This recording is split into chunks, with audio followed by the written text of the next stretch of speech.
En el nombre del Padre, del Hijo y del Espíritu Santo. Amén. Ave María Purísima. Estimados hermanos, estimados fieles, en esta semana festejamos la fiesta de la Asunción de la Santísima Virgen y conviene también hacer referencia a este hecho, ya que en semana pues muchas personas no pueden venir a misa por diversas razones.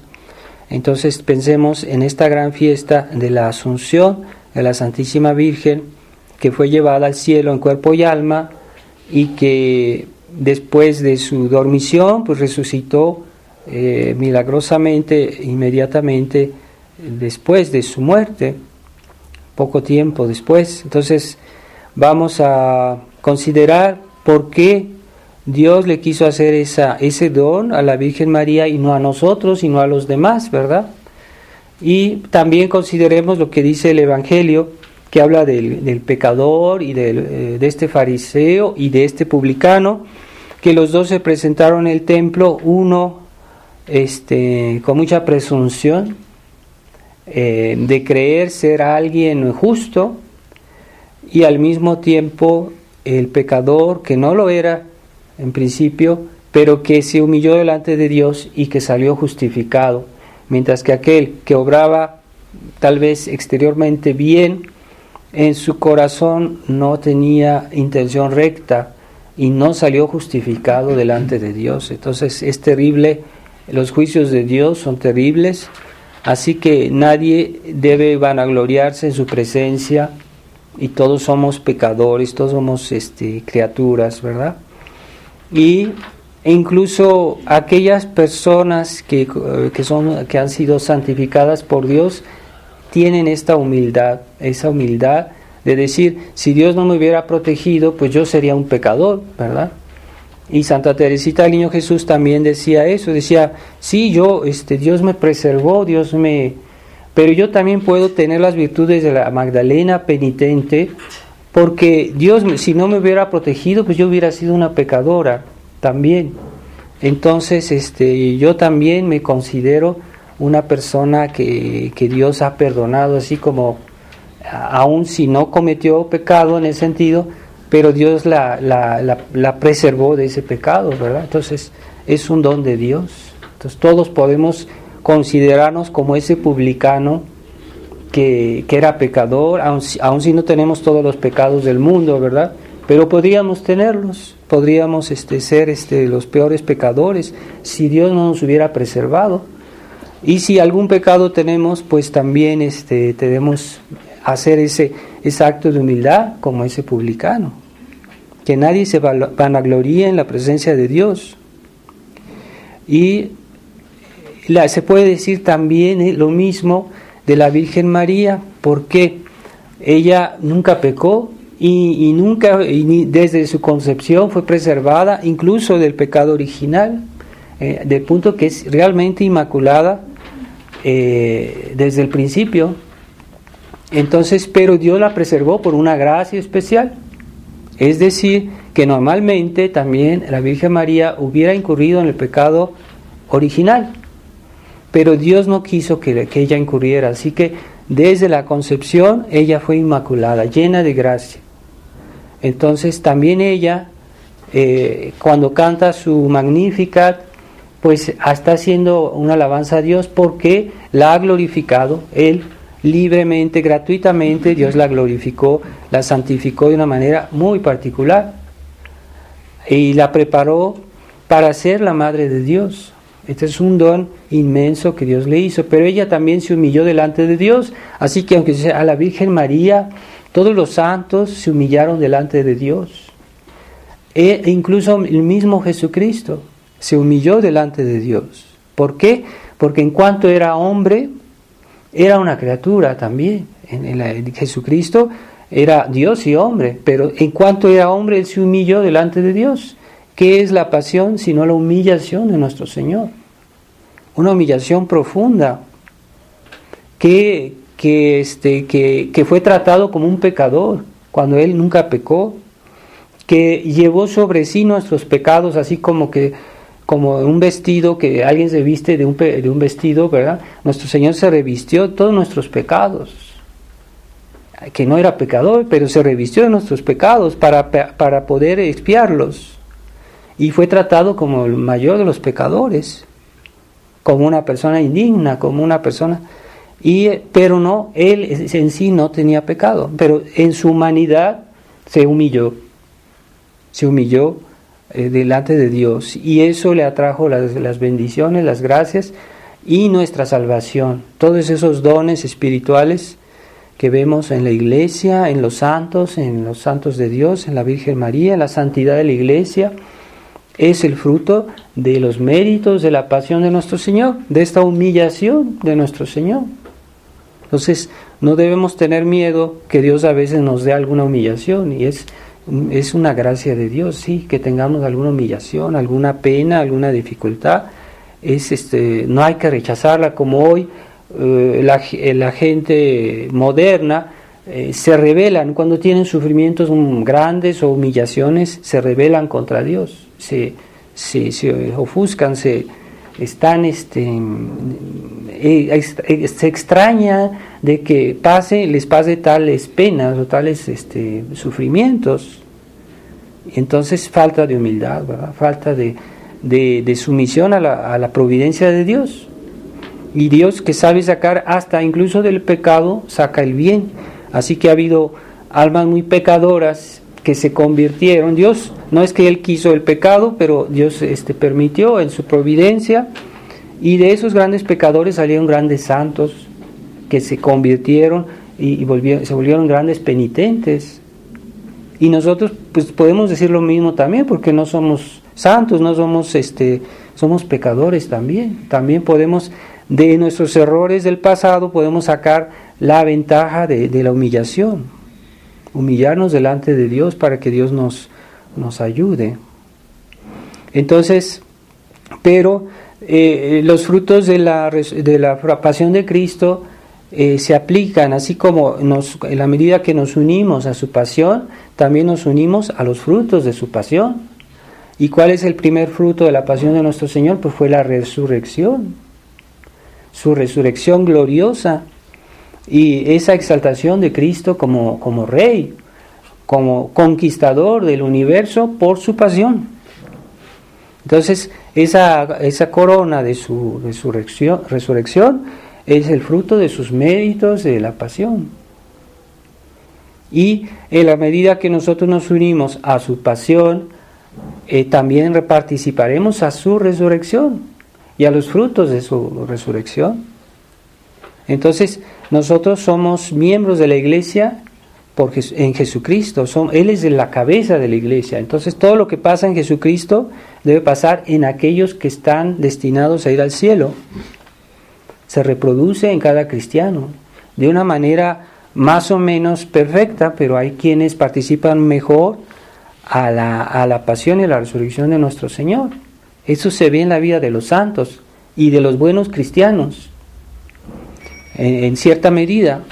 Y así, qué desgracia para aquellos que rechazan, por ejemplo, la cruz de nuestro Señor. Entonces, cada quien según la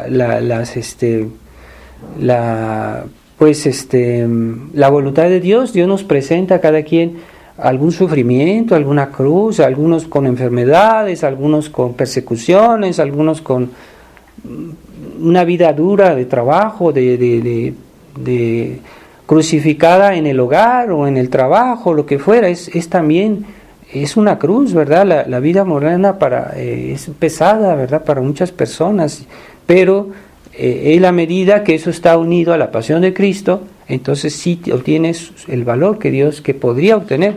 Si nosotros nunca pensamos en ofrecer nuestras penas, nuestras dificultades, pues que es una pena, es una lástima, no sacamos todo el fruto de lo que podíamos sacar, el fruto espiritual.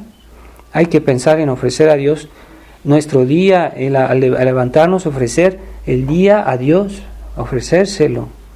Eso es importante. Si tenemos una enfermedad, aprovechemos a ofrecerla en unión a Jesucristo. ¿Y quién estuvo más unido a Jesucristo que la Santísima Virgen?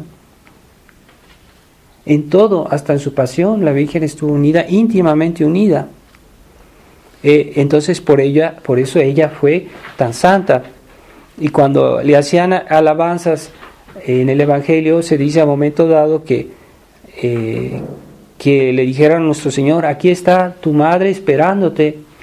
Y nuestro Señor dijo: pues ¿quién es mi madre sino aquel, y mi padre y mi hermano, sino aquel que hace la voluntad de Dios?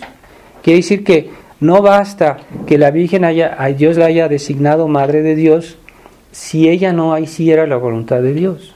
Así que no basta que recibamos gracias de Dios si no hay esa correspondencia a la gracia.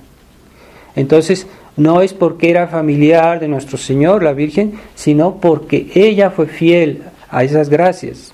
Y de hecho, la familia de nuestro Señor, que eran sus primos o sus familiares, no lo siguieron, aunque fueran familia. Y no por eso tenemos la certidumbre que estuvieran justificados delante de Dios. ¿Por qué?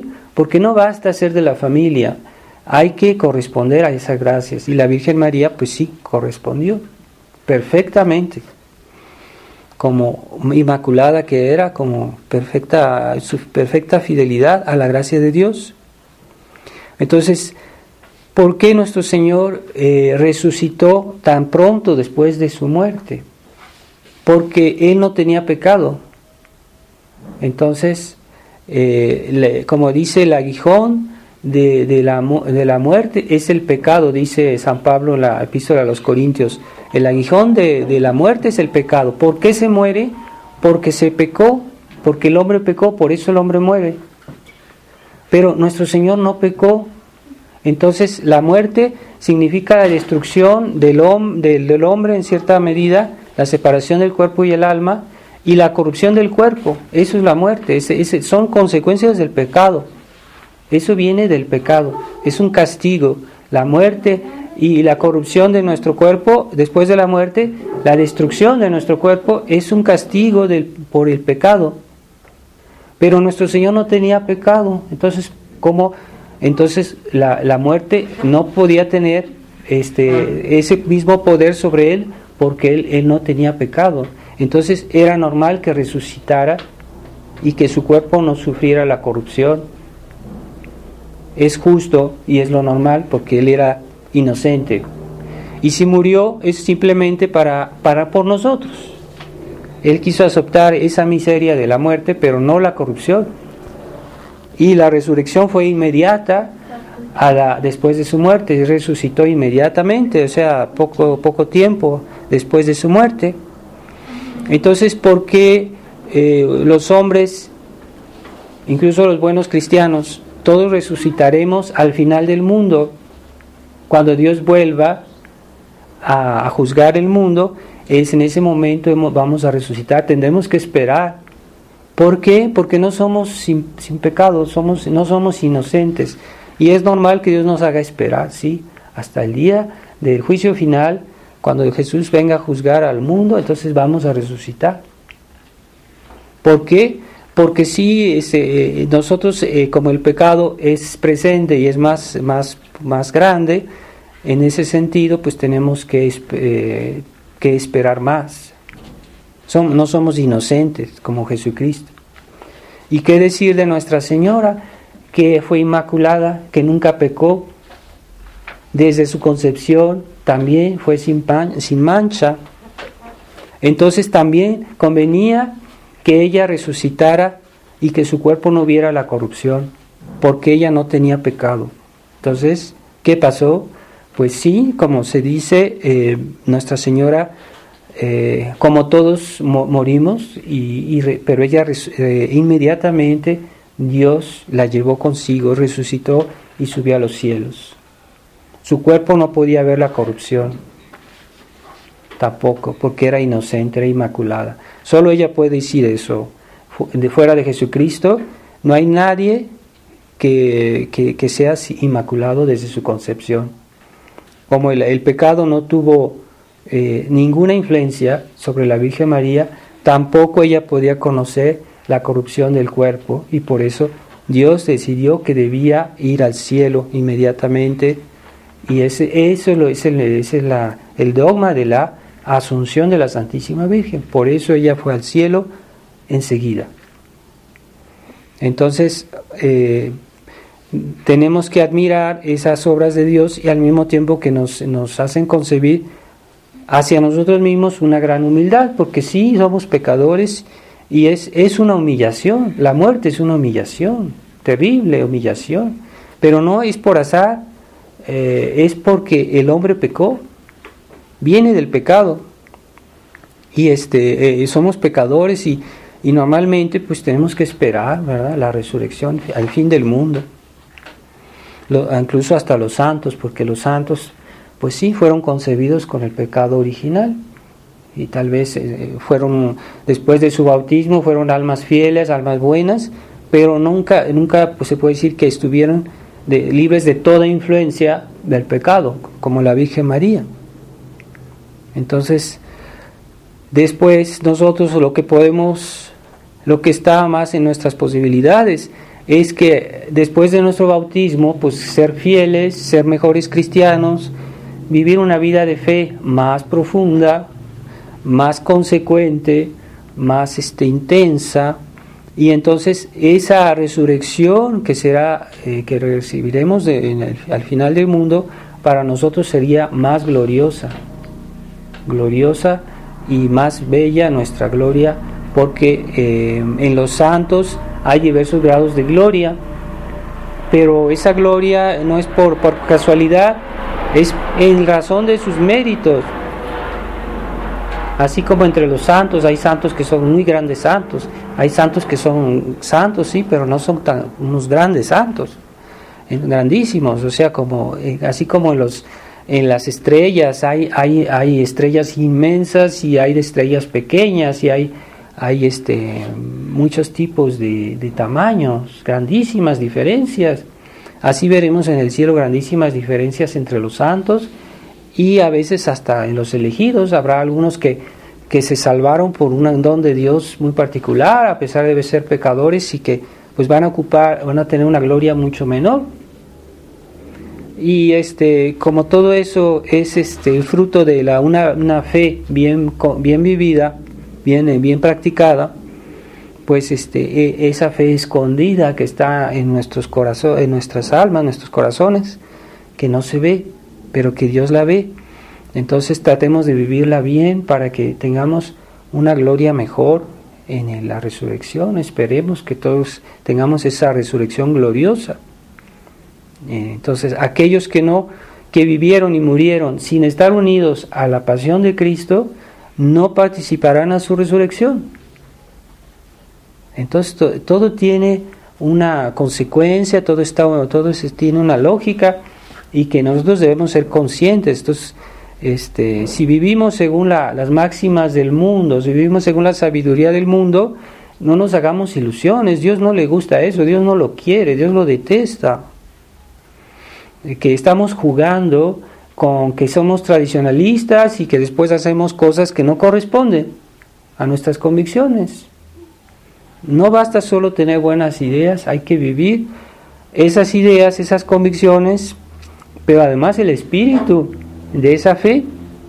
Entonces eso también se ve en la vida cotidiana, no solo que asistimos a misa, qué bonito, ¿verdad? Y ya después no se nota que somos realmente unos cristianos profundos, consecuentes, sacrificados, generosos, amantes de Dios y del prójimo, prudentes, porque no basta decir yo amo a Dios y después uno hace imprudencias o cosas que no corresponden a aquello que pensamos.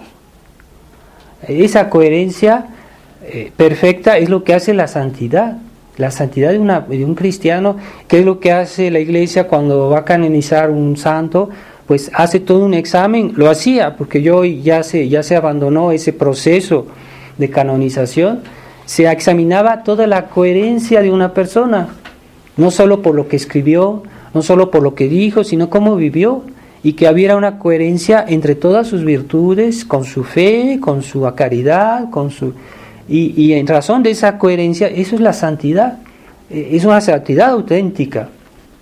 Entonces decimos nosotros, yo soy católico, yo soy tradicionalista, faltamos de coherencia, a veces sí. Entonces, ¿en qué medida? Pues Dios nos libre de tener una grave incoherencia. Y esa incoherencia es muy común en nuestra época y es lo que podemos calificar con el término de espíritu liberal, porque hay liberalismo franco de las ideas, que es más grave, pero hay un liberalismo vivido, o sea, que unas personas me dicen, padre, leí este buen libro, leí esto, pienso muy bien, sí, claro, pero después hago cosas incoherentes, estoy jugando con aquellos que están mal en la fe, o que están haciendo el juego al modernismo, o que están haciendo el juego a la iglesia moderna, o a otras religiones. Entonces, ¿qué es eso?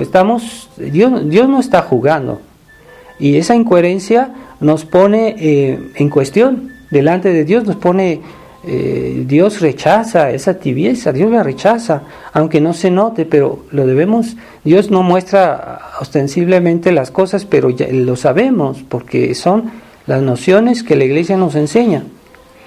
No hay que hacerse ilusiones de estar con doble juego, con doble. Entonces eso no tiene futuro y tiene un castigo asignado de Dios. Así que estamos con Dios, o somos sus soldados, somos sus servidores, o estamos jugando con compromiso con la iglesia moderna, la iglesia oficial, o tenemos amistades dudosas. No está permitido tener amistades dudosas, no está permitido, es pecado. A veces por una cuestión puramente, por ejemplo, de trabajo, una necesidad estricta, puede uno preguntar personas pero debe hacerse de una manera muy limitada, porque no tenemos el derecho, así como no tenemos derecho de ver malas revistas o ver imágenes malas o cosas malas, así tampoco debemos jugar con las amistades. Digamos, o somos de la tradición, vamos a la misa tradicional, no vamos a la nueva misa. ¿Qué es eso? Estamos burlándonos de Dios. Entonces, ¿cómo es que vamos vamos con aquellos que están defendiendo la tradición integralmente y que no quieren compromisos, o con aquellos que están jugando con los principios, que dicen, sí, hicimos la misa tradicional, pero están en compromiso con el concilio y ya no denuncian el concilio, ya lo callan? ¿Por qué? Por falsa diplomacia, por falsa. Entonces eso desagrada a Dios profundamente. Y con nuestra época es una época de relativismo, de confusión, entonces ya no parece algo fuera de lugar, porque todo el mundo hace así, porque todo el mundo se comporta de esa manera ambigua. Entonces nosotros así, dicen, bueno, nadie me dice nada, yo creo que estoy bien. No, es que nosotros no debemos juzgar las cosas con relación a lo que dice la gente, a lo que dice la mayoría, sino con relación a lo que dice Dios, a lo que dice su iglesia. Y esos son los principios, tener principios católicos y ser personas coherentes con nuestra fe. Es cada día más difícil ser así en nuestro tiempo. Cada día va a ser más difícil. Tal vez Dios nos pedirá el martirio. Si fuera necesario el martirio, pues ni modo, pues el martirio. Entonces, pero es cierto que más pasa el tiempo, el ambiente, la atmósfera de este mundo se vuelve irrespirable. Y debemos tomar conciencia de eso, debemos actuar con mucha entereza. Y hoy la mediocridad es una peste. La mediocridad, la tibieza es una peste.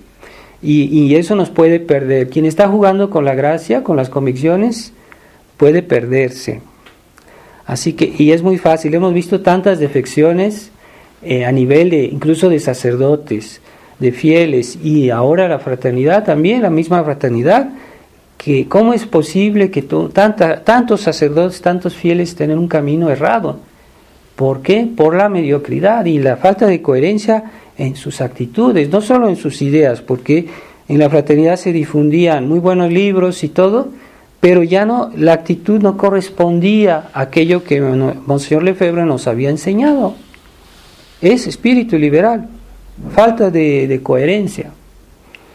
Así que pidámosle a Dios que nos dé esa actitud que corresponde a lo que Dios nos enseñó, que corresponde al ejemplo que Dios nos dio, que corresponde al espíritu de la Iglesia que siempre fue y que está evidente en la vida de los santos, en el ejemplo, en las palabras que la Iglesia siempre dijo, las enseñanzas verdaderas de la Iglesia, no las nuevas modas.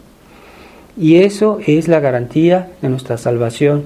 Dios no nos dijo, hagan esto para que después no nos recompense. Si hacemos lo que Dios nos dice, estamos seguros que nos vamos a salvar, ¿verdad?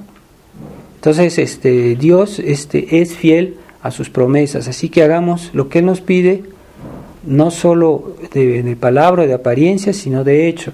Es cierto que somos débiles y que habrá siempre algo que no va, es que somos humanos, pero tengamos por lo menos esa intención dominante de participar a la voluntad de Dios, al ejemplo de nuestro Señor y a las ideas de la Iglesia tal como deben ser, que hoy se dice, bueno, la tradición, las ideas tradicionales, pero es que la Iglesia siempre fue tradición, esas ideas siempre han sido.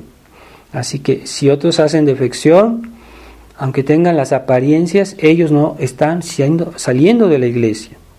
Así que no hay que tener complejos con ese tipo de personas que están usurpando los puestos de la Iglesia, y aquellos cristianos que están usurpando el nombre de cristianos y que no son como debe ser, como Dios espera de ellos. Dios juzgará las intenciones, pero los hechos son esos.